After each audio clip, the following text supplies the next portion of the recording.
जय भीम साथियों। आज फिर एक और नई सच्ची घटना के साथ। यह दुख भरी कहानी अगर आज भी आपके जीवन में घट जाए तो मैं समझता हूं शायद इससे दुख बड़ा घटनाक्रम आपके जीवन में और कोई नहीं हो सकता। हमारे लिए हमारे मसीहा डॉक्टर बाबा साहब अंबेडकर ने इतने दुख भरे जीवन को व्यतीत किया, उसको जिया है। मैं सच्चा घटनाक्रम आज आपके बीच लेके आया हूं साथियों, जिसको सुनकर आप सोचने पर मजबूर हो जाएंगे कि वाकई में हमारे बाबा साहब अंबेडकर ने कितने दुख भरे दिन काटे हैं। किसके लिए? इस देश में रहने वाले तमाम शोषित, वंचित, पीड़ित तबके के लिए। जी हां साथियों, बड़े ध्यान से सुनिएगा। अगर ये बाबा साहब की सच्ची कहानी पूरी सुन लेते हैं तो आप समझ पाएंगे कि बाबा साहब ने हमारे लिए बहुत कुछ नहीं बल्कि बहुत ज्यादा कुछ किया है। जो कहानी मैं आपके बीच लेके आ रहा हूं, ये कहानी उस समय की है। 26 नवंबर 1949 की शाम, जब बाबा साहब अंबेडकर अपने घर पर बड़े आराम से बैठे हुए थे। 26 नवंबर 1949 बाबा साहब अंबेडकर ने इस देश का संविधान पूर्ण रूप से बनाकर तैयार कर दिया था। जी हां साथियों, वो अपने सोफे पर बैठे हुए थे और अपने सोफे में बैठकर एक पल में हंस रहे थे और एक पल में रो भी रहे थे। और इसी दौरान उनके साथ शंकरानंद शास्त्री जी बैठे हुए थे। शंकरानंद शास्त्री बाबा साहब की हालत देखकर वह सोचने पर मजबूर हो गए कि आखिर ऐसा क्या हुआ जो बाबा साहब अंबेडकर एक ही पल में हंस रहे हैं, एक पल में रो रहे हैं। जब शंकरानंद शास्त्री जी से नहीं रहा गया तो शास्त्री जी ने पूछा कि बाबा साहब क्या हुआ, आप ऐसा क्यों कर रहे हो, क्यों आप एक पल में हंस रहे हैं और एक पल में रो रहे हो? तो बाबा साहब अंबेडकर ने बताया कि शास्त्री जी, आज मेरा संघर्ष पूरा हो गया है। शास्त्री जी ने कहा, बाबा साहब मैं समझा नहीं, आप क्या कह रहे हैं? तो बाबा साहब ने कहा, अपने देश के पिछड़े दलित लोगों को न्याय और हक दिलाने में मैं कामयाब हो गया हूं। इसके लिए मैंने देश में समान न्याय व्यवस्था लागू कर दी है। अब मैं निश्चिंत हो गया हूं। आज मेरा यह सपना पूरा हो गया है। लेकिन इस संघर्ष को, इस सपने को पूरा करते करते मैंने तमाम जो कठिनाइयां महसूस की हैं, उन कठिनाइयों को याद करके रो रहा था। एक समय वो था शास्त्री जी कि मेरा छोटा बेटा गंगाधर, बड़े ध्यान से सुनिएगा साथियों, मैं आपको क्या बताना चाहता हूं। यह बात सच्ची घटना में, यह कहानी नहीं है। यह एक सच्चा घटनाक्रम है जो हमारे मसीहा डॉक्टर बाबा साहब अंबेडकर ने अपने जीवन में जिया। आप सोचिएगा, बड़े नकारा और निकम्मे हो चुके हैं आप अपने समाज को खाई में धकेलते जा रहे हैं। मैं शायद बताकर आपके दिमाग को खोलना चाहता हूं कि बाबा साहब अंबेडकर ने आपको जो कुछ दिया वह महज ऐसे यूं ही नहीं मिल गया आसानी से। बाबा साहब अंबेडकर ने बताया कि शास्त्री जी, मेरा छोटा बेटा गंगाधर, जो अभी हल्का फुल्का बोलना सीख रहा था, जिससे मेरे घर में किलकारियां गूंजनी शुरू हुई थीं, जिसने मुंह से थोड़े बहुत शब्द निकालने शुरू किए थे।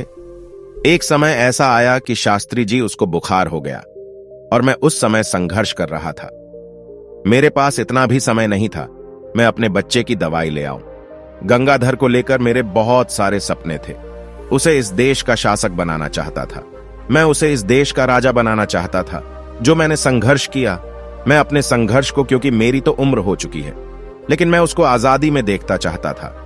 मैं उसको बहुत कामयाब इंसान बनाना चाहता था। लेकिन एक समय वो भी आया।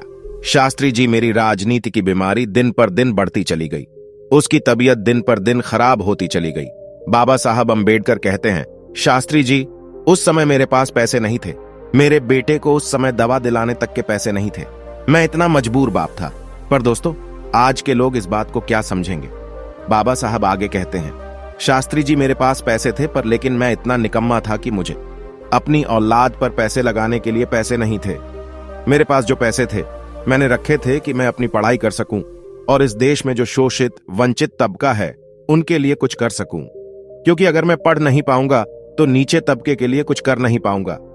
शास्त्री जी और मेरे छोटे बेटे गंगाधर की बीमारी दिन पर दिन बढ़ती गई और एक समय ऐसा आया कि उसको गले से लगा के रोने के अलावा मेरे पास कुछ भी नहीं था। मेरे बेटे की बीमारी दिन ब दिन बढ़ती चली गई और बीमारी इतनी बढ़ती चली गई कि एक समय आके मैं उसको अपने गले से लगाकर बैठा हुआ था और उसकी कब मृत्यु हो गई मुझे पता भी नहीं लगा शास्त्री जी। वो दर्द, वो तकलीफ मैं आज महसूस कर रहा हूं। और जब थोड़ा समय बीता तो जब लोग इकट्ठा हो गए तो लोगों ने मुझसे बोला कि बाबा साहब, आपके बेटे गंगाधर का दाह संस्कार करना है, नए कपड़े लाने के लिए पैसे दे दीजिए, उसके नए कपड़े लाने हैं। अब आप सोचिए, शास्त्री जी की जिस बाप के पास अपने बच्चे की दवाई गोली के लिए पैसे नहीं थे, मैं उसको नए कपड़े के लिए पैसे कैसे लाके दे दूं? आगे बाबा साहब ने कहा, लोग बहुत सारे इकट्ठा थे। मैं बहुत रोया शास्त्री जी। शायद मैं अपने संघर्ष के बीच में कभी इतना रोया होगा। मैं उस दिन बहुत रोया, लेकिन मेरी रमा को यह बात पता थी। मेरी बीवी जिसने मेरे साथ बहुत संघर्ष किया, उसको ये बात पता थी कि मेरे साहब के पास पैसे हैं। और मेरी रमा ने मेरे पास आकर अपनी साड़ी का पल्लू फाड़कर गंगाधर को उठाया जब उसका दाह संस्कार किया गया। शास्त्री जी, मैं विदेश में पढ़ाई पढ़ रहा था और मेरी रमा लोगों के घर का काम करती थी। उसके पास अच्छे कपड़े नहीं थे पहनने को, घर में अच्छा खाने को नहीं था, अच्छा बिस्तर सोने को नहीं था शास्त्री जी। लेकिन मैं विदेश में कोलंबिया यूनिवर्सिटी में पढ़ाई कर रहा था। मेरी रमा भी मुझे छोड़कर चली गई। मैं उसको वो कुछ नहीं दे पाया जो मैं उसे देना चाहता था। उस समय जब मेरे बेटे की मृत्यु हुई तो लाश घर में पड़ी हुई थी। मैं उसका संस्कार तक नहीं कर पाया और मैं उसको लांघ कर गोलमेज सम्मेलन के लिए जा रहा था। मुझे लोगों ने रोका। ये तेरा बेटा घर में पड़ा है और तुझे राजनीति की पड़ी है और तू कोट पहनकर कहां जा रहा है। लेकिन शास्त्री जी, मुझे गोलमेज सम्मेलन के लिए जाना था, तो मैं अपने बेटे की लाश को लांघ कर गया और यह कहकर गया कि अगर मैं आज अपने इस बच्चे के लिए रुक जाऊंगा तो शायद आने वाले लाखों करोड़ों गंगाधर जो है वो मरे हुए पैदा होंगे और मैं उन्हें पैदा होने से पहले मार दूंगा, क्योंकि मेरे पास अभी मौका है मेरे अपने पिछड़े लोगों की दशा सुधारने का। तो मुझे बस अभी जाना है। इतना कहकर मैं वहां से चला गया। बाबा साहब आगे कहते हैं, लेकिन आज मैं खुश हूं। पता है क्यों शास्त्री जी? कि मेरे राजनीति का संघर्ष बेकार नहीं गया। मेरी पत्नी रमा का संघर्ष बेकार बिल्कुल नहीं गया है, विफल नहीं गया, क्योंकि अगर मेरी रमा मेरा साथ ना देती तो मैं आज ये सब नहीं कर पाता। आज समाज के आने वाले जितने भी आने वाले समय में बच्चे होंगे मेरे समाज के, वो आने वाले समय में बहुत अच्छा पढ़ लिख कर सूट बूट टाई बेल्ट में घूमेंगे। मेरा कोई भी आने वाला गंगाधर जिनको संविधान की वजह से बहुत सारी चीजें नसीब होंगी, अच्छे पढ़ेंगे लिखेंगे, अच्छी नौकरियों पर रहेंगे, शायद आने वाला कोई भी व्यक्ति बीमारी में बिना दवाई के नहीं मरेगा, बिना दवा के नहीं मरेगा। शायद कोई भी अभागा हमारे बहुजन समाज का बाप ऐसा नहीं होगा। आने वाले समय में जो अपने बच्चों को, अपनी बीवियों को वह सारी सुविधाएं ना दे पाए जो मैं अपने बीवी बच्चों को नहीं दे पाया, जीते जी अपने बीवी बच्चों को नहीं दे पाया। अब आप सोचिए, मैं आप तमाम लोगों से कहना चाहता हूं कि सोचिए, बाबा साहब अंबेडकर ने जो संघर्ष, वो तमाम जो ये दुख भरी घटना है, ये बाबा साहब अंबेडकर के जीवन में हुई। उन्होंने ये सब किसके लिए किया? आप नकारा और निकम्मे लोगों के लिए जो आप अंबेडकर के संघर्ष को भूल चुके हैं। बार बार ये बताने की जरूरत क्यों पड़ती है कि बाबा साहब अंबेडकर ने आप लोगों के लिए कितना संघर्ष किया? यहां उन्होंने क्या क्या कुर्बानी दी, आप लोग जानकर भी इतने नकारा और निकम्मे हो चुके हैं कि आपको उनके संघर्ष नहीं दिखाई दे रहा। बाबा साहब अंबेडकर ने कहा कि मुझे पढ़े लिखे लोगों ने धोखा दिया है, और आज भी मैं उन हरामखोर लोगों से कहना चाहता हूं जो पढ़ लिखकर बहुत अच्छी नौकरियों पर लग गए, लेकिन वो अंबेडकर का गुणगान नहीं करते हैं। वो तमाम लोगों से अंबेडकर की विचारधारा को नहीं बचा पाते। वो नहीं बताते हैं कि अगर आज मुझे जो कुछ मिल पाया है वो सब तो बाबा साहब अंबेडकर की बदौलत मिल पाया है। आप लोग नहीं बताते हैं। आज सोचता हूं कि बाबा साहब अंबेडकर ने बच्चे की कुर्बानी क्यों दी। आज सोचता हूं क्यों बाबा साहब अंबेडकर को यूनिवर्सिटी में पढ़ने के बावजूद भी रोटी पानी में भिगोकर खाते थे। मैं सोचता हूं कि किसके लिए? नकारा हरामखोर लोगों के लिए, जो आज अंबेडकर के संघर्ष को भूलकर अपने टीवी और बीवी में मस्त हैं, उनके संघर्ष को भूल चुके हैं। क्या उन लोगों के लिए बाबा साहब अंबेडकर ने संघर्ष किया? उन लोगों के लिए माता रमा ने अपने बच्चे के लिए अपनी साड़ी का पल्लू फाड़कर कफन बनाया था। इन घटिया लोगों के लिए जो आज बाबा साहब अंबेडकर को भूल गए हैं, जो लोग आज समाज के ऊपर हो रहे शोषण को देखकर अपने घरों में मस्त रहते हैं, कहते हैं कि हमारे तक तो शोषण नहीं हो रहा है, हम तो मस्त है। तो भाई, बाबा साहब अंबेडकर को भी कोई फर्क नहीं पड़ता। 32 डिग्री थी, विदेश में कोलंबिया यूनिवर्सिटी में पढ़ रहे थे। वो चाहते तो अच्छी नौकरी बाहर विदेश में करते, पर नहीं, उन्हें अपने देश के पिछड़े लोगों की दशा को सुधारना था। अपने बच्चों को वहां रखते जैसे आज आप सिर्फ अपने बच्चों के लिए सोचते हैं। बाबा साहब अंबेडकर का बच्चा घर में मरा हुआ पड़ा था। उनके पास पैसे थे, वो तो इलाज करवा सकते थे। अगर आपके बच्चे के पेट में दर्द भी हो जाए तो आप बड़े बड़े हॉस्पिटलों में लेकर भागते हैं।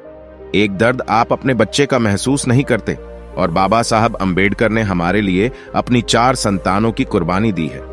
मैं निवेदन करता हूं, यह समय है, आप सबकी हिस्सेदारी और भागीदारी की जरूरत है। भागिए मत। बाबा साहब के संघर्ष को, उनके परिश्रम को घर घर तक पहुंचाएं।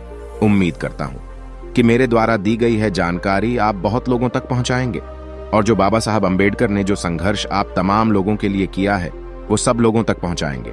आज मेरे पास जो कुछ भी है और आज बहुजन समाज के पास जो कुछ भी है वो प्रॉपर्टी आपकी नहीं है। आपके घर में अगर 4 की 10 गाड़ियां हैं तो वो भी आपकी नहीं है। आपकी बीवी अगर अच्छे कपड़े पहन रही है तो ये आपके पैसे की भी देन नहीं है। आपकी कमाई की वो दे, वो प्रॉपर्टी, वो सारी चीजें हैं, वो सुख सुविधा है, वो सब अंबेडकर की देन है, आपकी देन नहीं है। मैं हरामखोर उन लोगों को बोल रहा हूं जो बाबा साहब अंबेडकर के वजह से, उनके आरक्षण की वजह से सब कुछ लेकर बैठे हैं, लेकिन उनके गुणगान करने में हरामखोरों को दिक्कत होती है। निवेदन और रिक्वेस्ट है, बाबा साहब अंबेडकर को मत भूलिए। आपके लिए बहुत संघर्ष किया है। जय भीम, जय भारत, जय। दोस्तों, आज की वीडियो में बस इतना ही। इस चैनल पर मैं सिर्फ बाबा साहब के जीवन से जुड़ी छोटी बड़ी सभी जानकारी लेकर आता रहता हूं। यदि आप बाबा साहब को पसंद करते हो और इनके बारे में और अधिक जानना चाहते हो तो हमारे अंबेडकर साहिब जी यूट्यूब चैनल को सब्सक्राइब कर ले। वीडियो को पूरा देखने के लिए धन्यवाद। आपका दिन शुभ हो।